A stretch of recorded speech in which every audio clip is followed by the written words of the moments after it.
Paglingkod na ako, apprehensive kay ko.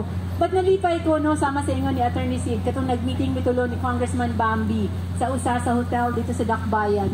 5 minutes lang nagkasinabot mi.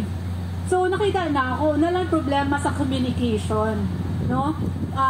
Dali ra man ta magkasinabtanay kung we just coordinate no ang LGU and ang PVDEC kay pareho man ta tumong tinguha Attorney Sid.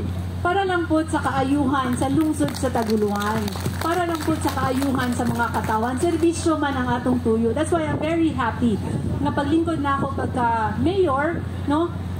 Si Attorney Sid ang nahimo na administrator, naapagid si Congressman Bambi, si Governor Onabia, and of course, the visionary, no? Nga dirigid siya nagbutang sa iyang mga program, sa iyang project, no? Si Congressman Nonong Halusho. So, thank you very much sa inyo ha, and I hope na kanunay ang atong coordination para sa ato diri sa lungsod sa Taguluhan.